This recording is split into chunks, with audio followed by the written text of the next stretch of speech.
Hello, this is Kieran Granger here, and today I'm going to be talking about my ed portfolio and how I've managed to, and where I was at the start of this year and at the beginning of this year.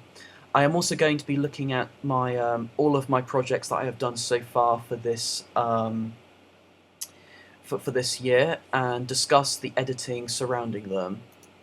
Okay, so first things first, I am going to be talking about my portfolio and why my file management organization is important. Because at the start of this year, my editing portfolio looked something along the lines of this.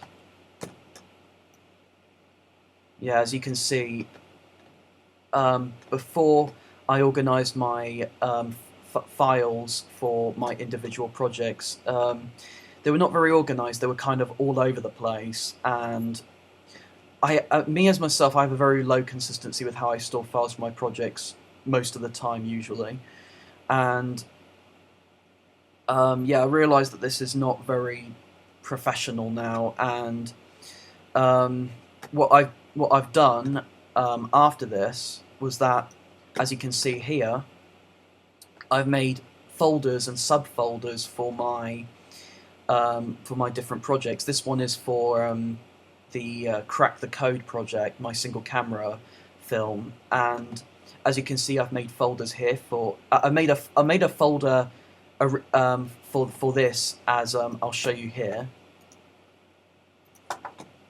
Hang on.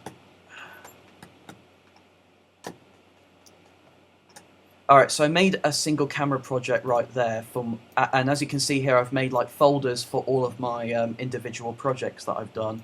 And as we go into here, as you can see, I've made subfolders for the different categories, like music,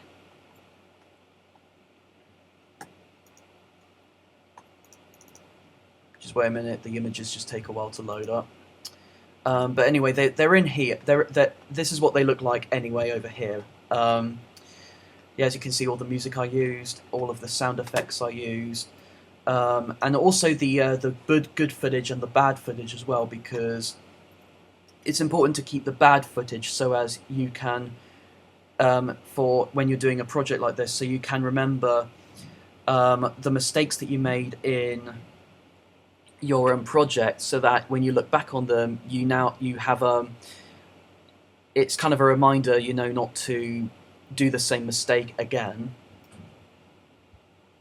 This is the one this is the folders I made for my Webisode project, where yeah, again, it's the different GIFs, the movie clips, the music, my own drawn pictures that I've done, and again, this makes it look far more organized, and yeah, it also makes it look more presentable as well, so that when people look at it, they can see, oh yeah, I can understand where the notes are, and or like if the images from the web are, they can just look into there and go, oh, there we go, there's everything we all need. And also for my music video project, I created subfolders for the music, the live action footage, and Jason and Kieran's combined animation footage. Anyway, onto the videos themselves. For my first project that I made for Vicky, which was my silent film production, this is a bad day at work. Well, let me just turn that down. As you can hear, the soundtrack that I used for this, I just looked up on to see if there were any like royalty-free music I could use, like that sounded old-timey, and that was the first one that came up. It was called Ragging the Scales, and it sounded the most 1920s-ish. It kind of gave it that authentic feel, so that's why I chose it. The title cards here, they were made by Jason. I think they look. I think they look pretty. I think they look really good, actually. Again, something to make it look a little bit more professional. The one thing I will say though, and this is due to my editing, is that if you notice here, these birds here, like, they move because I didn't they were all like different pictures, and I was just in such a rush to get this out that I didn't make them all line up correctly. So as you can see here, look, they move. See, like they just move upwards like that. And looking back at it now, I wish I could have um, redone that to fix it so that it didn't jump up like that, and because it just makes it look inconsistent. There again, see, like it just moved again.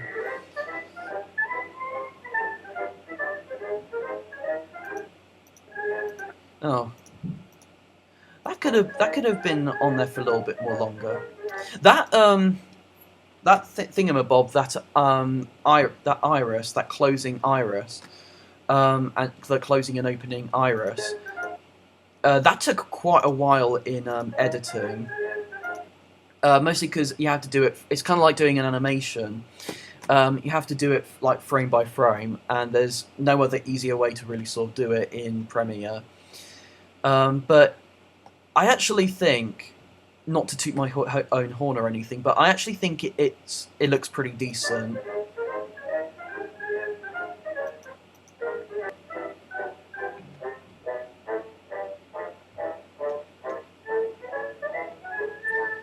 Let's see.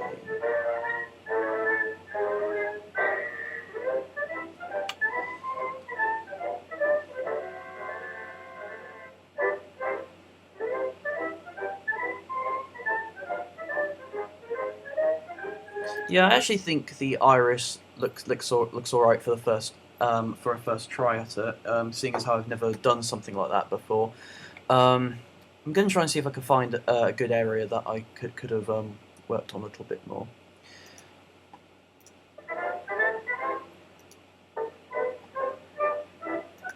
I should talk about this.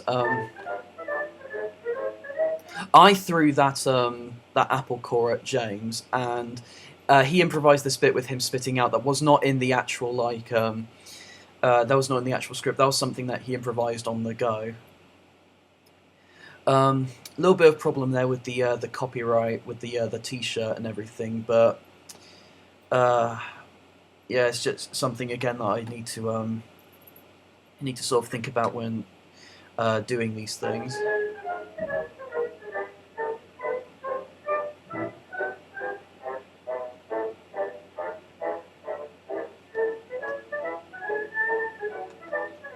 Now, that's a very sloppy edit. Why do we need to see the? Why do we need to see the chair? I should have cut it as soon as like the 8-ball. The 8-ball moved off. Yeah, because it doesn't make any sense. Because look, he does that. That's pathetic. That makes no sense. Why it should happen like that? It should have happened immediately as soon as the right there. It should have happened right there. The edit, and I blame myself. I should have. Again, it's something that I can improve on. You know, that editing could have been a lot more sharper there. Because the way it is, it just doesn't make much sense. Because yeah, the next shot like this, you know, that makes no sense. And also, there's a little pause as well, like where you can obviously tell like it's me saying action and everything. That's pathetic. That is. And again, that edit could have been more better as well. Like yeah, because he's about to fall there, and then he's about to fall over again. Yeah. Oh, what was that?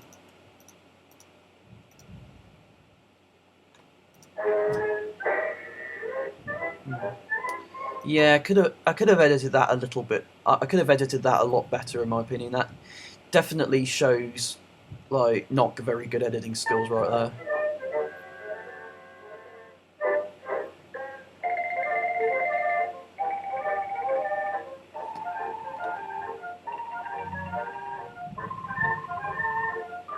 Now this was a hard shot to do because we had to get it perfectly timed right, and yeah, because the books just wouldn't want to come out, and even then, for the final take, it was still pretty hard to get them out and everything. Like, I wanted it to be like every time he like puts the books in, another one falls out, you know, but and much more smoothly. But again, it's just one of those things where maybe if we did a couple more retakes, well, we did enough retakes as it was already, but yeah, it was just really difficult coming up with that.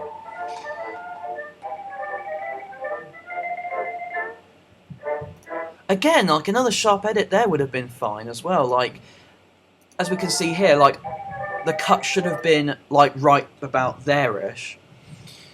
And yet, I don't know why I added this bit here where he's just like stopping there very quickly. Yeah.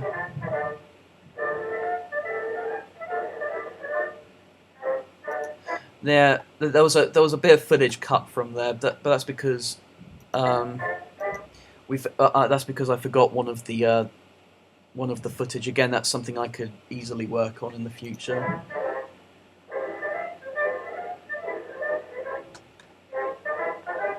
Oh, a bit of a lull there. Again, could have been cut more sooner.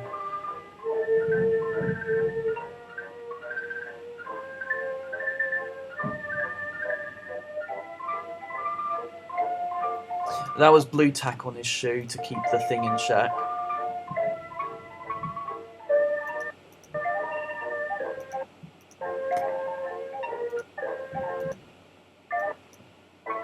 Yeah, and it's instead like £10,000 instead of £1 million. That was my fault as well. I was in charge of the props.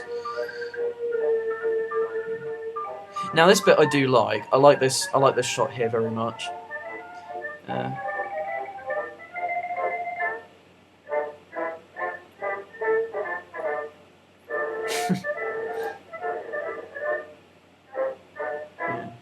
Maybe if it was, yeah, again, maybe if another little cut there could have been alright, but yeah, I like the way that the acting was portrayed. The actors did a pretty fine job. Good job, Joe. So yeah, for the first project of this year, for the single camera thing, it was I definitely needed to improve a lot of the editing. Like, it was definitely very there were some bits I feel that could have been cut shorter. You know, there's a lot of lulls in it, and one of the things you need to know about. One of the things I've learned during this course about editing is that you need to stay sharp and crisp and not let things lull on for too long, which is definitely a tip that I can keep in mind for my next project. For the next project we're going to look at is my ticking down the hours thing, which is an odd little thing I did for testing out how to direct a scene and how to get the right mood for a scene by just using visuals and camera work. Yeah, a little bit. Oh, yeah. Oh dear. A little bit of shaky camera right there. And this is also notable because this is the first film that I've done in college to actually have me in it. Again, a little bit of copyright problems with the hat, but this was a project that was not this was not really a big name project. This was just something we did for practice.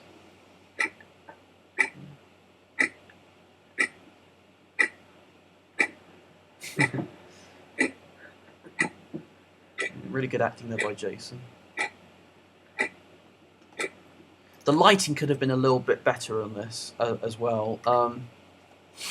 The lighting just wasn't working to our favour, and I think looking back on it, I think we should have moved it to the other side, or maybe have chosen a better room to film in, because as you can see, it looks really dark at the moment, and no matter how much saturation I try to put on it, like you know, to give it that sort of movie-esque feel, because one of the things that I've learned about when working on Premiere is that is a color correction, and the color correction I've realised makes the thing look a lot more professional and movie-ish. So therefore, the lighting here, it was color corrected, but again it looked a bit too dark, and I tried to make it look a bit lighter, but it just looked a bit unnatural. So yeah, that's another thing that we could just work on, like maybe the set design, maybe just the location we could work on a little bit better. Again, I don't know what's up with this, with the camera, and why it's that right there is understandable why it's shaky, because it's from the point of view of Jason, and obviously it's like really nervous. Oh, and also for the board at the back, right there that says "exam, please," exam quiet, please. That was I believe that was James's idea again. You know, like just coming up with an idea on the spot. Although looking back on it, maybe we should have made it a little bit bolder, you know, to make it sort of really stand out, because it's a kind of hard to distinguish from an angle on what it's trying to say. Don't know why he's reading Terry Pratchett.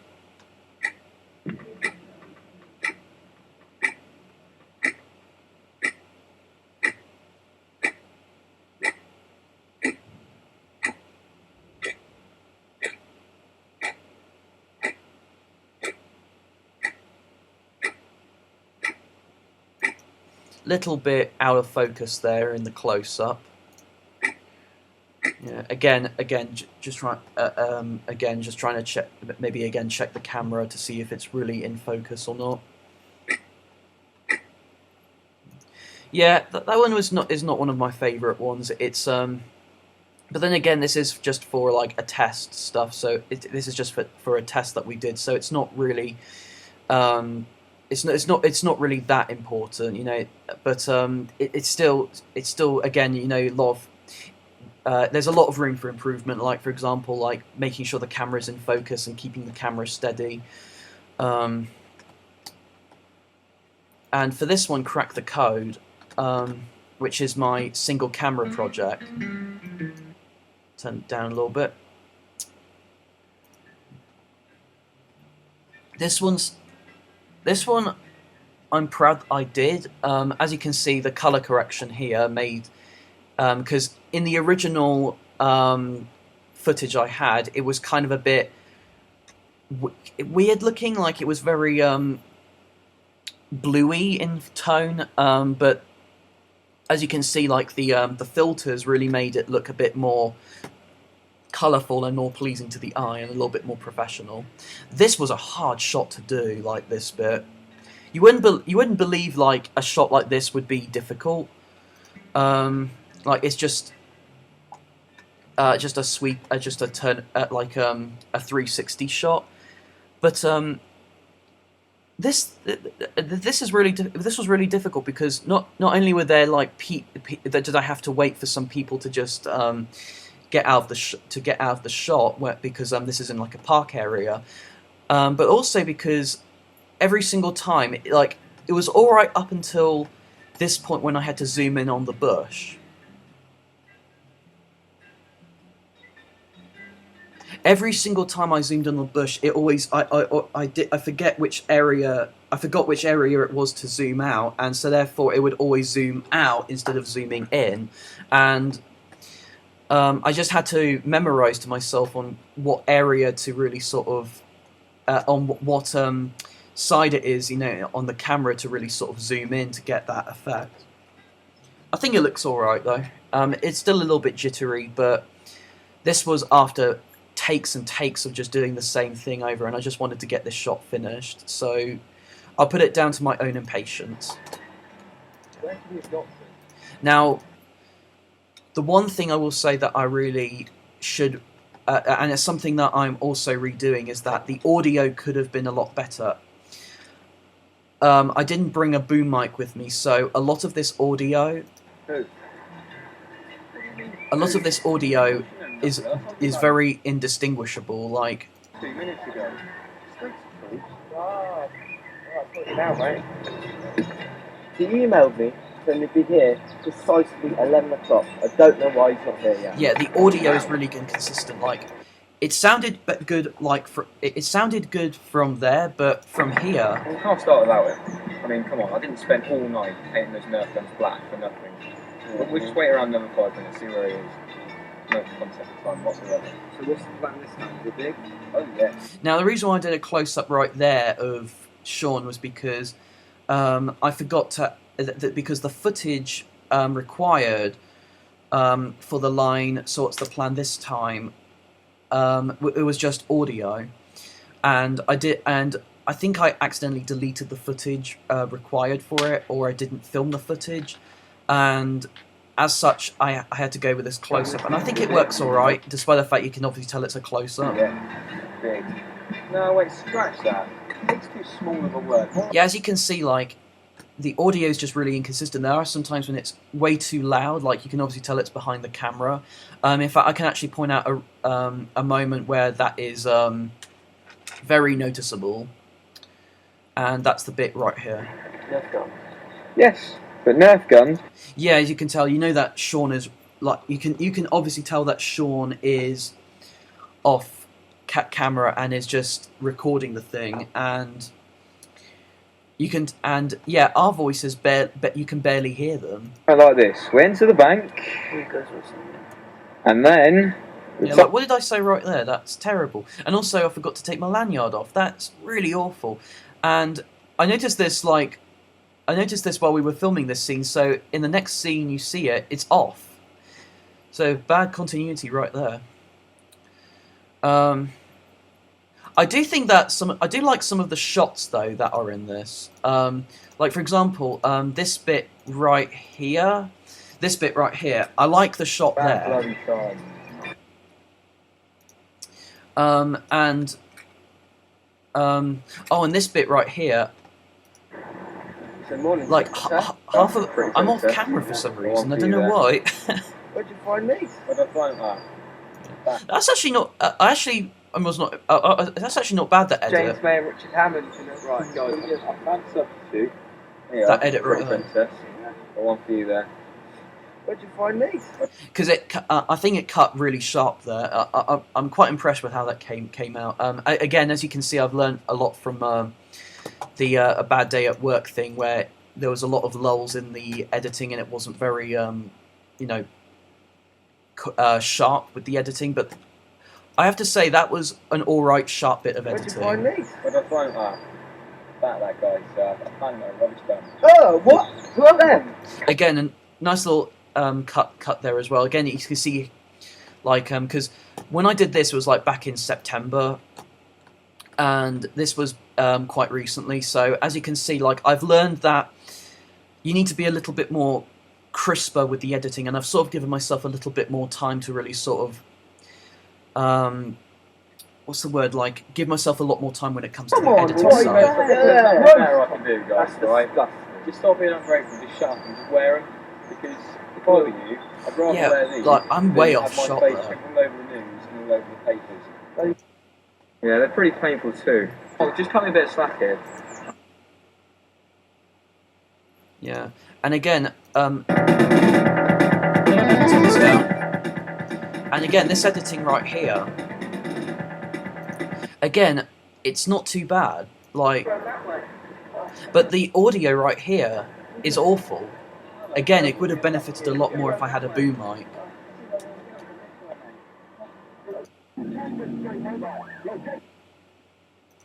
Who said? And this bit right here. Now the reason. Oh, this is awful. It moves to like one ear. It moves to like the right speaker. Nobody remind me. And the reason why is because there was a lot of background audio over this bit.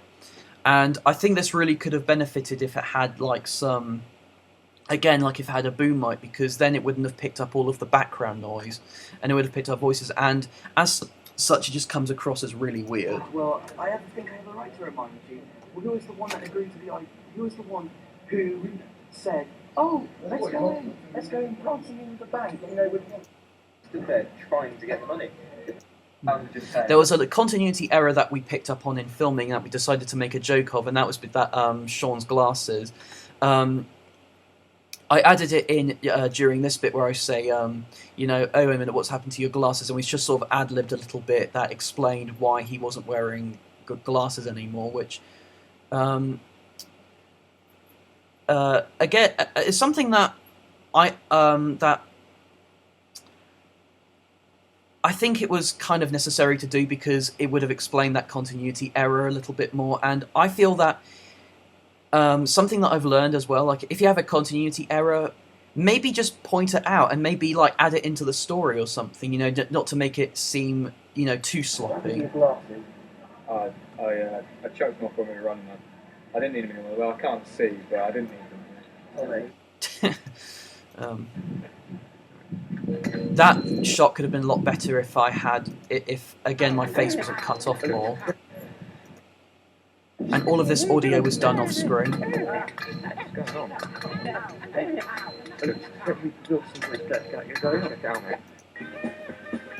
And yeah, I sped up the footage for the Benny Hill theme.